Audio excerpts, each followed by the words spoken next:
Louis.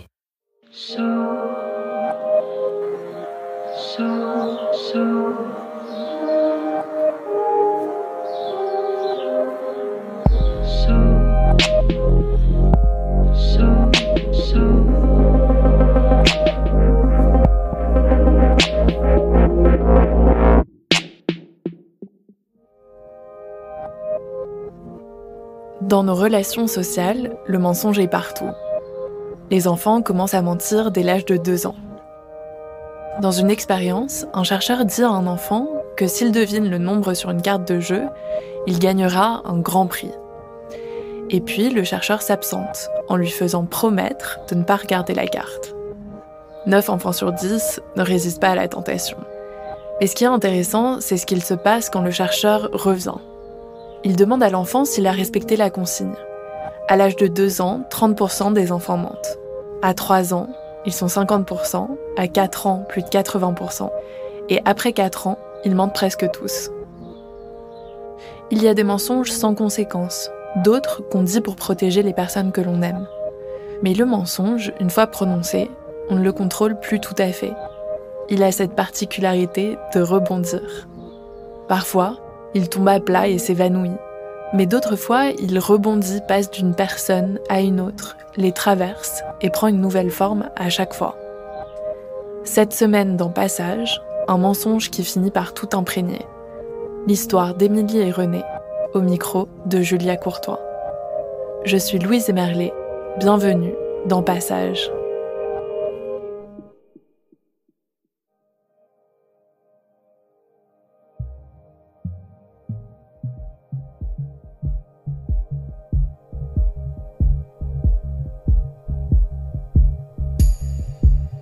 Mes parents divorcent quand j'ai 10 ans. Je vis avec ma mère et ma petite sœur et mon beau-père. Mais mon père, même s'il nous garde, ma sœur et moi, un week-end sur 2, il prend pas son rôle de père très au sérieux. Il est pas très impliqué.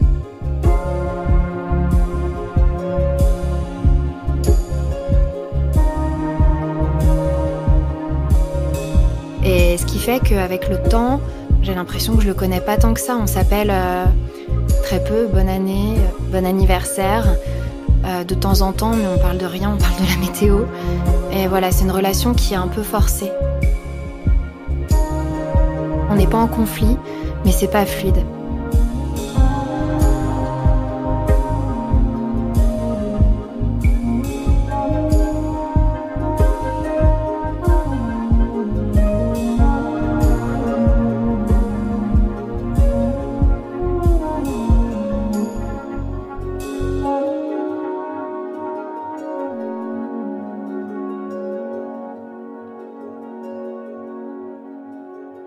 Alors, on est en octobre 2012.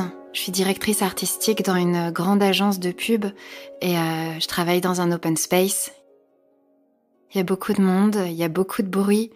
J'entends les conversations autour de moi et j'entends notamment la conversation de 2 de mes collègues. Elles sont mamans toutes les 2 et elles parlent de leurs enfants, elles parlent des devoirs qu'elles ont fait le week-end avec leurs filles. Et il y en a une qui est en études scientifiques et du coup j'entends une de mes collègues dire ah oui, de toute façon mes filles ont mon groupe sanguin, et l'autre répondre ah moi aussi, enfin mon fils a celui de mon mari et moi j'ai le même groupe sanguin que ma fille. Et en fait moi cette conversation, elle m'interpelle parce que depuis que je suis toute petite, je connais sur le bout des doigts les groupes sanguins de tout le monde chez moi, de mon père, de ma mère et de ma petite sœur, et le mien, mais sans raison apparente, juste je le sais par cœur. Du coup, je me dis, tiens, c'est bizarre, moi je suis AB, ma mère est A, comme ma sœur, et mon père est O.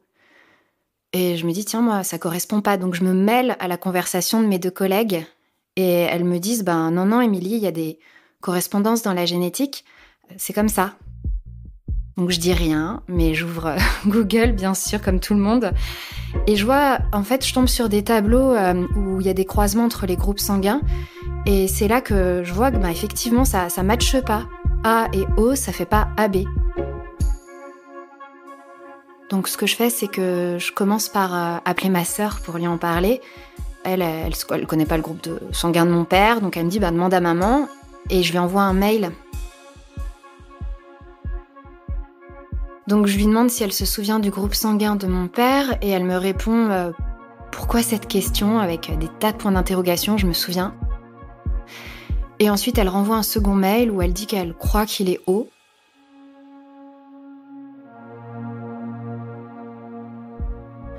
Je décide du coup d'appeler mon père.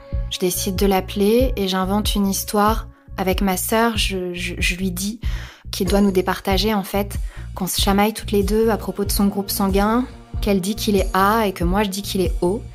Et en fait il me dit non, je suis O. On est vendredi soir et au moment où il me dit ça, je sens qu'il y a un truc qui se compresse dans mon ventre et du coup j'abrège la conversation. Et là, je me mets à pleurer et tout défile très vite dans ma tête. Et en même temps, je me dis que je suis sûre de rien. Et j'arrive à la pharmacie, place des Ternes. Il y a un monde fou. Et j'essaye de me mettre dans un état d'esprit très détaché, comme un peu hors de mon corps.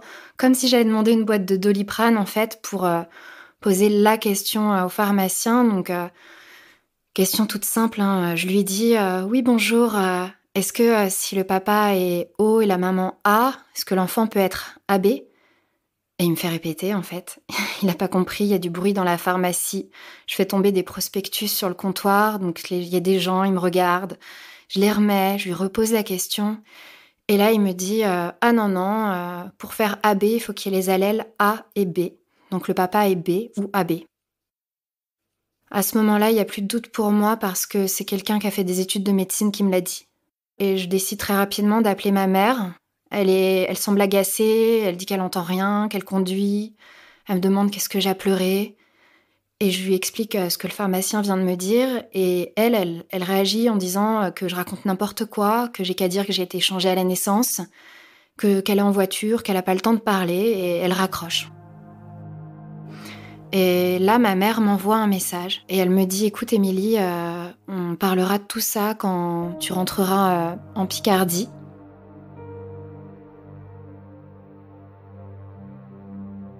Ma mère habite en Picardie, c'est là où j'ai grandi. Et pour y aller, c'est simple. Il y a des trains, ça prend 40 minutes. Donc je décide le surlendemain de prendre un train et d'aller la retrouver pour qu'elle me raconte cette histoire.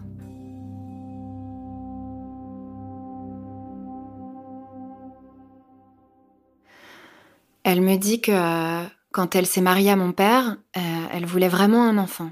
Mais vraiment, ça marchait pas. Elle me dit, si j'avais dû me faire couper la main pour avoir un bébé, je l'aurais fait. Elle a pris des traitements, ça marchait toujours pas. Mon père, c'est quelqu'un qui a toujours aimé boire, un peu trop.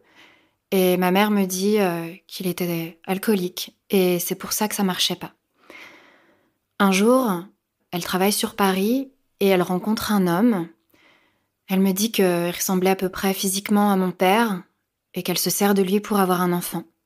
Elle le voit 2 fois, de ce qu'elle me dit. Elle tombe enceinte et elle me raconte qu'elle a jamais su vraiment si j'étais de cet homme ou de mon père. Elle voulait juste un bébé et il était là.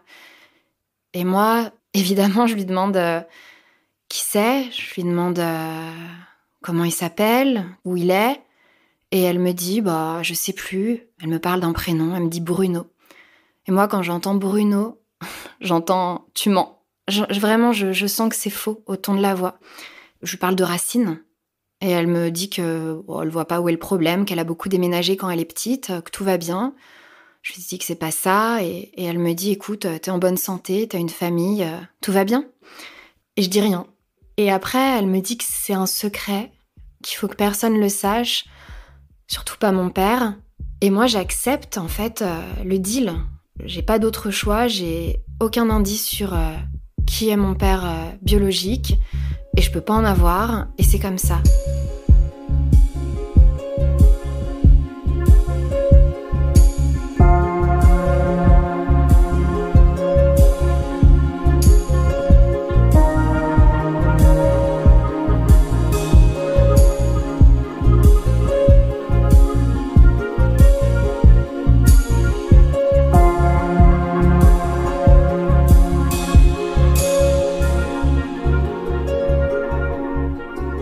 On est en juillet 2017, donc on est le 27 juillet.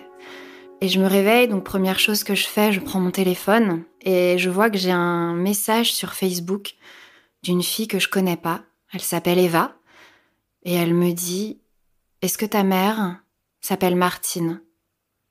C'est le prénom de ma mère. Donc je suis très étonnée parce que ma mère n'est pas sur les réseaux sociaux. Je comprends pas en fait. Je me dis que peut-être c'est une collègue, comme ma mère part bientôt en retraite, qui veut organiser quelque chose, une surprise. Je réponds à Eva, je lui réponds juste oui. Sauf que quand je clique sur le profil de cette fille, je me rends compte qu'elle a ma tête quand j'avais 16 ans.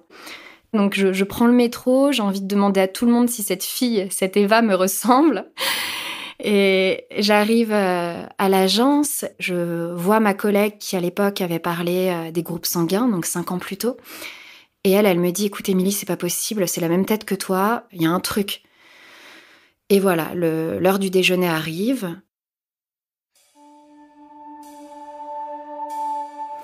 Pendant le repas, je reçois à nouveau un message d'Eva. Et elle me dit « Est-ce que tu es née au mois d'août 1984 ?» Et c'est le cas, je suis née le 8 août 84. Et quand elle me demande ça, je me dis « C'est pas possible, on parle de la même chose. » Je lui dis « Est-ce qu'on peut s'appeler ? Je pense qu'on a un secret en commun. » Et là, elle me répond « On a le même père. » J'ai laissé mon numéro et j'attends nerveusement. Et là, mon téléphone sonne. Et c'est pas Eva que j'ai au téléphone, mais c'est sa mère. Elle se présente et elle me dit que... Donc elle est la maman d'Eva, mais elle est aussi la seconde épouse de René. Et je me dis « René ». Et là, je comprends que c'est probablement le prénom de mon père biologique, non pas Bruno. Elle me dit que son mari lui a toujours dit croire avoir une fille, mais qu'il n'était pas sûr. Et qu'elle elle veut pas que les enfants soient abandonnés dans la nature. Donc la mère d'Eva que j'ai au téléphone m'apprend que j'ai 5 nouveaux frères et sœurs, qu'ils habitent tous à Paris, à côté de l'endroit où je travaille. Elle m'apprend que René a son commerce. Et en fait, ce commerce, ce qui est fou, c'est qu'il est sur le trottoir en face de mon studio d'acteur. Ça veut dire que pendant quelques années, j'étais en face de lui sans le savoir et je passais devant tout le temps.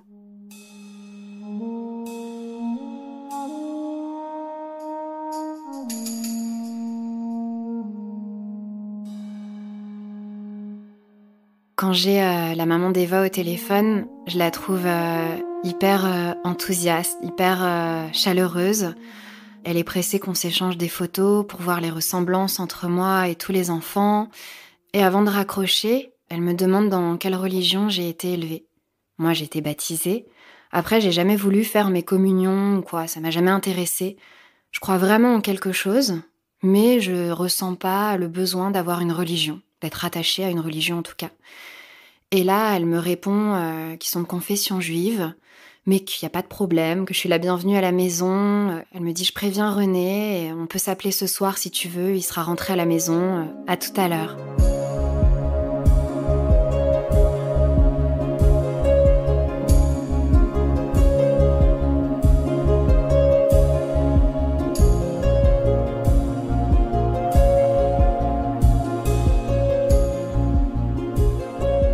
Alors elle me dit ta fille va t'appeler, elle va t'appeler après sa pièce de théâtre.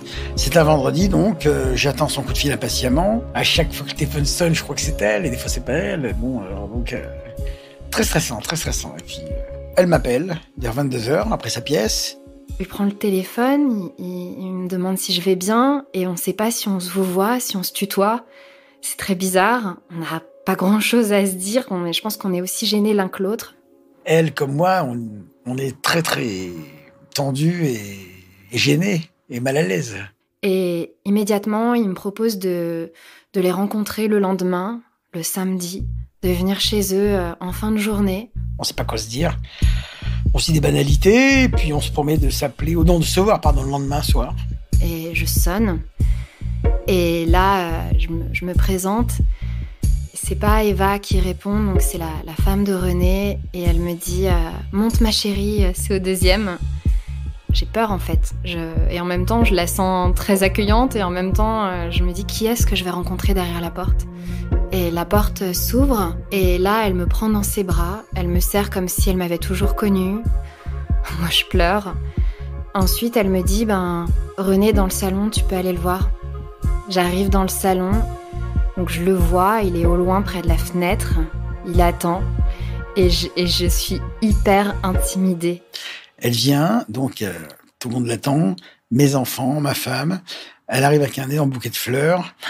On est tous très très émus. On se fait la bise, et je crois que je le regarde même pas vraiment dans les yeux au début. J'essaye pas de trouver des points de ressemblance. J'ai juste envie de lui dire bonjour et que ce moment soit passé. Et directement, je lui demande son groupe sanguin. Donc, elle m'a demandé le premier jour mon groupe sanguin, c'est B+.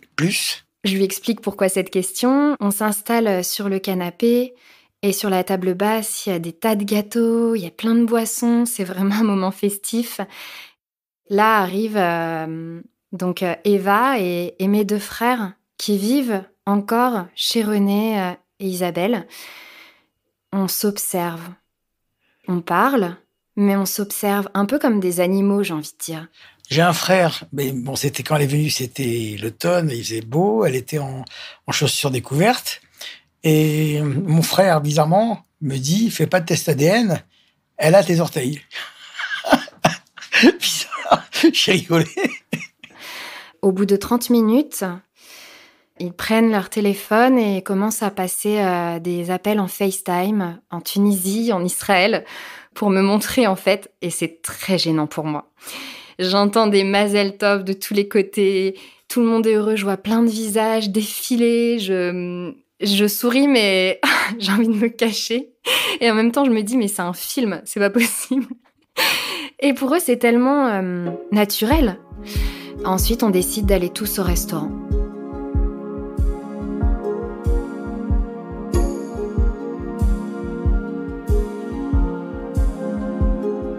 Il fait beau, il fait doux.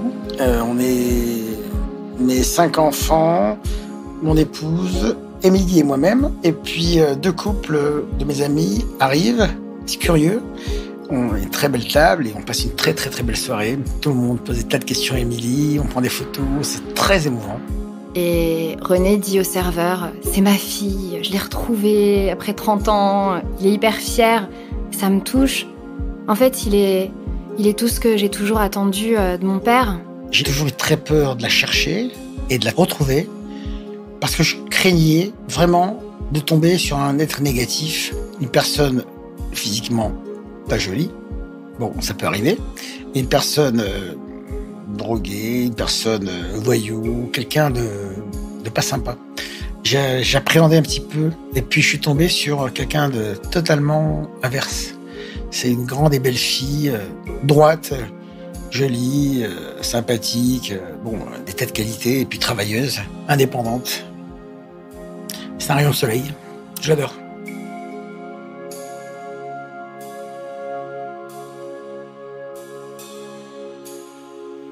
On discute, mais c'est plutôt eux qui me bombardent de questions. Ils me proposent de partir avec eux dans les 15 jours à Tel Aviv. Je refuse.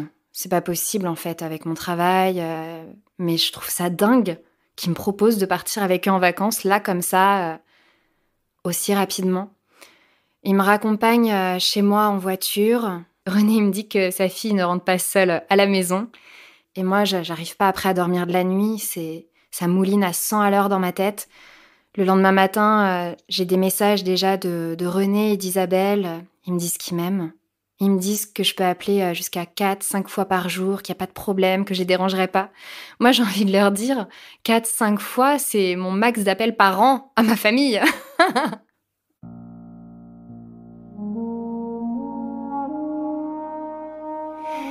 Au fil des mois, je suis vraiment inclus dans cette nouvelle famille et on décide de faire un test ADN.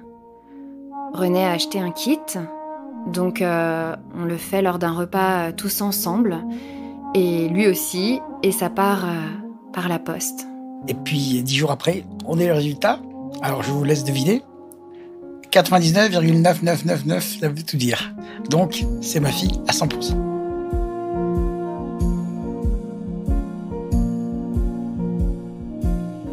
ça confirme que je suis bien sa fille biologique. Et moi, en parallèle, j'ai voulu faire un test d'origine ethnique. Parce que quand j'étais petite, je me souviens que je disais toujours que c'était trop triste, que je venais que de France et que vraiment c'était nul. Parce que j'avais des amis qui venaient d'un peu partout et voilà.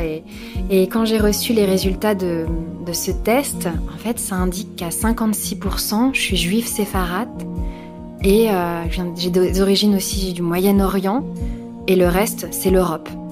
Et là, je me dis, mais c'est dingue en fait. Plus de la moitié de mon ADN n'est pas en Europe en fait.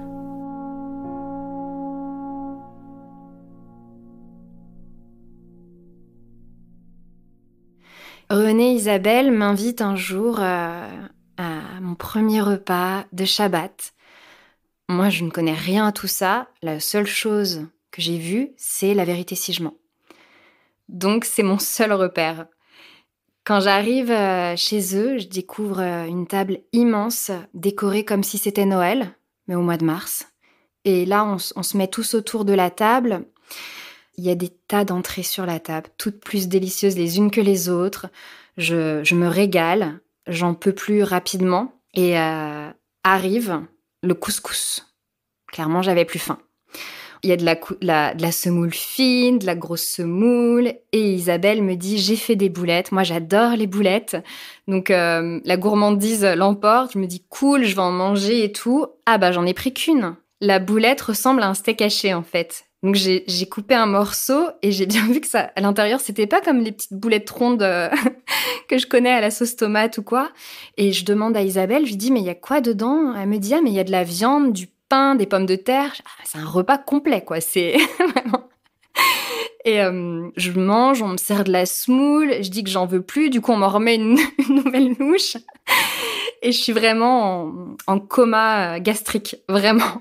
Donc ça s'est très bien passé. Nous, tous les vendredis soirs, on fait des belles tablées. On fait Shabbat, donc des grandes tables. C'est très convivial et elle vient assez souvent et ça se passe à merveille.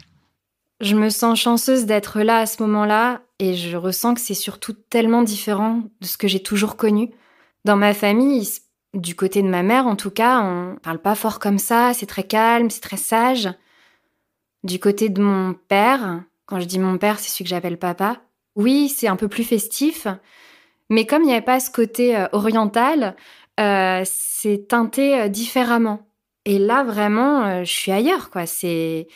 J'entends des mots que je connais pas, je mange de la nourriture que je connais pas, tout est différent. Et en même temps, je me dis, mais c'est chez moi aussi. Je suis invitée régulièrement à des événements de la communauté juive, sans en comprendre forcément les règles, mais je suis très curieuse.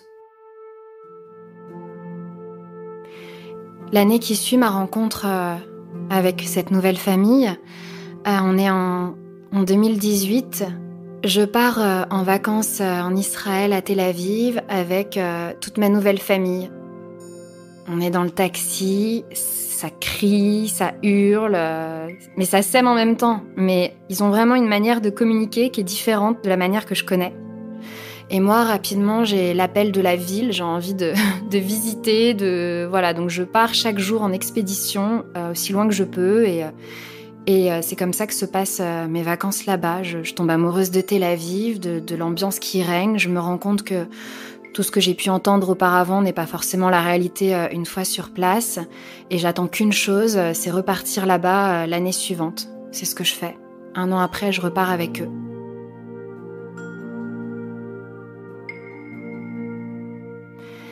Plus je connais ma nouvelle famille, moins je vois ma famille d'origine. Je me sens fausse, je me sens charlatan. Je commence à tout cacher sur les réseaux sociaux. Je commence à saturer avec ce secret. C'est aussi difficile pour moi de prendre la décision de tout révéler que de tout garder. Je sens que ça veut sortir, que ça pourrait sortir d'une minute à l'autre, mais je sais pas par quel bout le prendre. René et moi, on se voit très souvent. J'habite à côté de sa serrurerie Et du coup, c'est vraiment naturellement que plusieurs fois par semaine, je passe le voir pour prendre un café, pour discuter du quotidien. Et en fait, c'est vraiment naturel. J'ai un comportement avec lui que j'ai jamais réussi à avoir avec mon père. Et en même temps, je l'appelle pas papa pour autant. J'y arrive pas, en fait. J'ai appelé qu'un homme papa. Je suis sa fille, c'est mon père. Mais quand je suis née, on m'a dit, bah, ça c'est papa, ça c'est maman. Et un jour, elle me dit, en juillet de l'année dernière, elle me dit, je n'aime pas cacher la vérité, je vais lui parler, je vais lui dire la vérité. Je dis, non, ça se fait pas, ne lui dis pas. C'est tellement lourd à porter. C'est comme si j'avais une bombe entre les mains et je sais pas où la poser et je veux pas qu'elle explose trop fort surtout. Et là, le Covid fait parler de lui. Je continue à travailler de chez moi. Là, j'ai un déclic et je me dis, mais si je peux travailler de chez moi à Paris, alors je peux travailler de chez moi depuis n'importe où en fait. Et pourquoi pas à Tel Aviv ? Nouvelle obsession. Ma nouvelle obsession, c'est je veux déménager à Tel Aviv. J'en ai marre de Paris. Il faut que je parte. Je commence à prendre des cours d'hébreu toute seule. Et ensuite, je me renseigne sur le processus pour partir en Israël. Alors, c'est pas aussi simple que ça. Il faut faire quelque chose qui s'appelle faire son alia. Parmi les conditions, c'est qu'un de nos parents ou grands-parents soit de confession juive. Moi, je me dis, mais super, mon père est juif. Donc, je participe à la réunion. Ça va très vite. L'homme en face, ça se sent qu'il récite 15 fois par jour son discours. Et à la fin, il demande si on a des questions. Donc moi, j'en ai qu'une. Je lui demande est-ce qu'un test ADN fonctionne ? Et là, il me dit non, il faut que ce soit officiel. Donc à cet instant précis, je comprends que je vais devoir dire la vérité.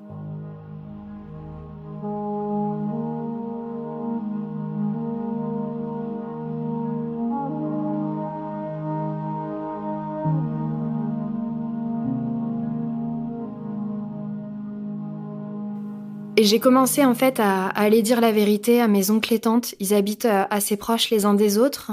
Et j'ai fait maison après maison. Tout le monde l'a bien pris. Il y en a certains qui ont pleuré parce qu'ils étaient témoins de comportements quand j'étais plus petite qui auraient pu leur mettre la puce à l'oreille, mais jamais personne n'a voulu relever. Et là, il reste plus que la maison de mon père à faire. Sur le chemin, je suis avec mon cousin et il décide à la dernière minute qu'il se sent plus de m'accompagner tout seul et il me propose d'appeler sa mère, donc ma tante, qui est la sœur de mon père, et elle accepte. Donc on frappe, on rentre chez mon père, il fait sombre, il est en train de faire ses mots croisés au bout de la table. Et moi je lui dis bonjour, mais c'est pas des embrassades fortes, enfin de toute façon on n'a pas ce lien. Et après je m'installe autour de la table et je cherche à capter son regard pour lui parler et lui, il parle uniquement avec ma tante, avec mon cousin et il me calcule pas en fait. Et au bout d'un moment, il croise mon regard et je lui dis que j'ai quelque chose à lui dire. Et là, je lui raconte toute la vérité. Il me dit d'arrêter de pleurer et je continue à parler et à pleurer et à la fin, il y a un blanc et là, il me dit je le savais. Mais j'ai pas de mots, en fait. Je comprends plus rien. Parce que pendant des années, en fait, on me force à pas dire la vérité. Et donc, s'il sait, pourquoi je peux pas le dire ? Et au-delà de ça, s'il sait, pourquoi on me ment depuis que je suis née, en fait ? Il me dit que lui, il a jamais voulu d'enfant. Que quand il s'est marié à ma mère, elle en voulait vraiment un. Et que comme il en voulait pas, je sais pas comment il faisait, mais il me dit qu'il simulait quand il avait des rapports avec elle. Et le jour où elle lui a dit « je suis enceinte », il a compris que c'était pas de lui, mais il a jamais rien dit. Et en même temps, il y a un truc qui s'apaise en moi en me disant « ah ben, s'il savait, je viens pas de le tuer sur place, entre guillemets, je viens pas de l'assommer, c'est quelque chose qu'il avait déjà en lui. Je viens juste de révéler la vérité, chose que personne n'a été capable de faire jusqu'à présent. »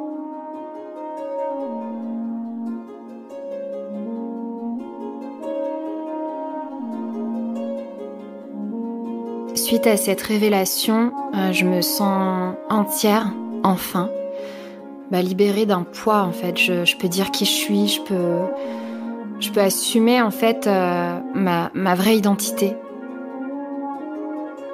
René, il a des origines, il est né en Tunisie, donc peut-être que c'est un peu de la Tunisie qui arrive sur moi.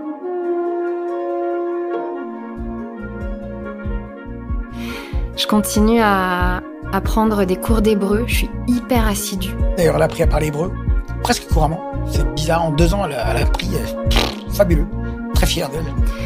Et je ne suis toujours pas à Tel Aviv, je ne suis pas partie habiter en Israël. Je pense que mon envie, elle a juste servi à me donner l'impulsion pour aller dire la vérité. Émilie vient me voir très régulièrement, au moins 2 fois par semaine. On déjeune souvent ensemble. Bon, on se découvre tous les jours. Voilà, c'est une très belle histoire. Je ne m'attendais pas à ce qu'elle m'arrive à moi. Mais bon, c'est arrivé et j'en suis ravi. Je suis toujours aussi proche de ma nouvelle famille. La famille du côté de mon père m'accueille toujours comme si je faisais partie de leur famille. Et on parle très régulièrement de René, des enfants. Ils se sont pas encore rencontrés. Peut-être que ça arrivera un jour, j'aimerais bien.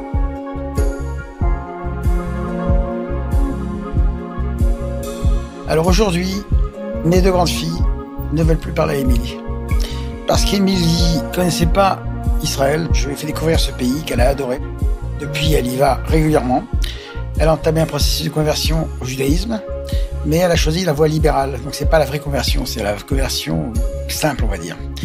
Et de ce fait, elle n'est pas obligée d'avoir les contraintes de la conversion, c'est-à-dire de pratiquer la religion juive, de manger cachère, etc., etc. Donc elle fait pas tout ça. Et mes 2 grandes filles trouvent ça un peu hypocrite. Elles se disent, tu veux devenir juive, c'est très bien, mais il faut faire les efforts que demande la religion, c'est-à-dire manger cachère, faire Shabbat, enfin, des tas de trucs. Je suis très triste de la situation, je suis très triste. Et puis elles me disent une chose aussi, elle a débarqué dans ta vie, ça fait 5 ans, et dans plusieurs années, quand tu seras pas là, elle aura pareil que nous, c'est pas normal. Elles me disent ça. Moi, j'ai pas accepté ça, c'est ma fille. C'est ma fille. Je ne peux pas aujourd'hui la reconnaître parce que son père l'a pas désavouée. Donc je peux l'adopter. On est en train de voir ce qu'on peut faire à ce niveau-là. Mais elle a droit, comme mes autres enfants, à une part de ma succession. C'est normal. J'essaie de mettre tout le monde d'accord. Je veux pas m'embrouiller avec une fille pour faire la paix avec une autre. Enfin, je veux que tout le monde s'aime et s'entende. Écoutez, j'ai plein d'amour à donner. J'ai plein d'amour. En plus, il m'arrive des choses dans ma vie hors du commun. J'ai Stéphanie, sa sœur, ma fille aînée qui est à la 2e maintenant, qui a 40 jours d'écart avec Émilie, qui a été otage dans le Bataclan. Elle a failli laisser sa vie en 2015. Et grâce à Dieu, elle s'en est sortie. Alors je me dis, c'est miraculeux. J'ai eu la chance de ma vie. Donc, j'ai eu 2 chances. Ma fille Stéphanie sauvée et Émilie retrouvée. Alors je me dis, Dieu devait m'enlever un enfant, il m'en a donné 2. C'est extra.